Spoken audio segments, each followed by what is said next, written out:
आज स्वयंपाकमध्ये नाही हिरव्या मिरचीची बटाट्याची भाजी बनवायची होती. मला तीच घेतली होती बनवायला. बनवून झाली होती आणि त्याच्यानंतर आहे ना सगळा स्वयंपाक करून झाला. तर म्हटलं आता नाश्ता बी लगेच बनवून घेते. कारण पहिले मी स्वयंपाक बनवते मग नाश्ता बनवते. नाश्त्यामध्ये पोहे बनवलं होतं आणि त्याच्यानंतर दुपारी ना माझ्यासाठी ना मी कांद्याची चटणी बनवायला घेतली होती. कारण बटाट्याची भाजी थोडीच होती, मी सगळी देऊन दिली होती त्यांना म्हणून. मग माझ्यासाठी नाही तर मस्त कांद्याची चटणी बनवून घेतली. तुम्हाला जर हिची रेसिपी हवी असेल ना तर मला कमेंटमध्ये नक्की सांगा. मी तुमच्यासोबत नक्की शेअर करेन. आणि भाजी नाही राहिली ना तर अशी कांद्याची चटणी बी छान लागते.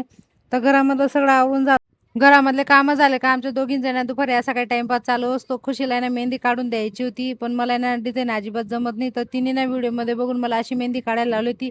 हाताला पहिले चिकटपट्टी चिपकून घेतली मग त्याच्यावर डिझाईन काढली होती. तिला मेहंदी काढून दिली आणि त्याच्यानंतर आहे ना कपड्यांच्या घड्या घालायच्या राहिल्या होत्या. तर कपड्यांच्या सगळ्या घड्या घालून घेतल्या आणि त्याच्यानंतर संध्याकाळी झाली होती. म्हटलं आता पहिले लगेच स्वयंपाक करून घेते. स्वयंपाकमध्ये ना मला पिठलंच बनवायचं होतं. तरी त्याने पिठलं बनवून घेतलं. भाकरी राहिल्या होत्या बनवायच्या, म्हटलं त्या गरम गरम बनवेल.